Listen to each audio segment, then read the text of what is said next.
ইসলাম নিয়ে এত অ্যালার্জি কেন? আল্লাহ রসুল এবং ইসলামের নাম শুনলে গা জ্বলে কেন? আর এই কোরআন তো ভাই সবারই বাসায় আছে, কেন মানতে চান না?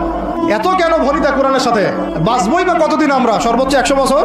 ভাই সবাইকেই তো একা একা আল্লাহর সামনে দাঁড়াইতে হবে, তাহলে এত ভনিতা কিসের? এত অস্বীকৃতি কেন? ইসলাম নিয়ে এত অ্যালার্জি কেন? আল্লাহ রসুল এবং ইসলামের নাম শুনলে গা জ্বলে কেন? কোরআন সুন্নাহর বিধানের কথা শুনলে কেন মনে হয় যে বাঁকা চোখে তাকান কেন? না জানি আবার কি বলতেছে, কোন জঙ্গি আসলো, কোন সন্ত্রাসী আসলো, এগুলো কি শুরু করছেন?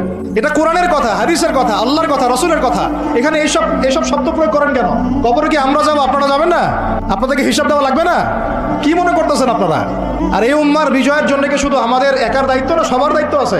সবাই মিলে তো শক্ত হাতে একটা হাতল ধরলে না ইসলাম বিজয় হবে। তো আল্লাহ পাক যে ক্ষমতা যাদেরকে দিয়েছেন, কেন আপনারা বুঝতে চেষ্টা করেন না যে আল্লাহ রাব্বুল আলামিনের কাছেই সর্বভৌম ক্ষমতা, তার বিধান বাস্তবায়ন করেন। আল্লাহ পাক আপনাদেরকে আরো শক্তিশালী করবে ইনশাআল্লাহ। একটা সময় পর্যন্ত আল্লাহ পাক ছাড় দেন, এটা ইতিহাস।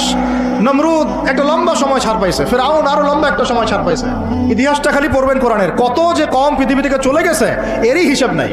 আল্লাহ পাক জানাইছেন অল্প কিছু, বাকি কিছু জানানো নাই আল্লাহ পাক আমাদের। যেগুলো আমাদের দরকার সেগুলো জানাইছেন কিছু কিছু। কেউ কি টিকতে পারছিল? কেউ কি আল্লাহর বিধানের বাইরে গিয়ে চলতে পারছে? দুনিয়া টিকতে পারছে?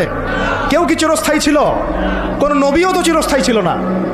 তাহলে কিসের পিছনে ছুটতেছেন? ব্যক্তি জীবন থেকে শুরু করে এক সর্বোচ্চ লেভেল পর্যন্ত কোরআন, হাদিস, ইসলামকে বাস্তবায়ন করার তৌফিক দান করেন আল্লাহ পাক। যাদের মধ্যে এই সততা আছে, এই মানুষগুলোকে আল্লাহ পাক আমাদের ঊর্ধ্বতন কর্তৃপক্ষ বানায় দেন। আমিন।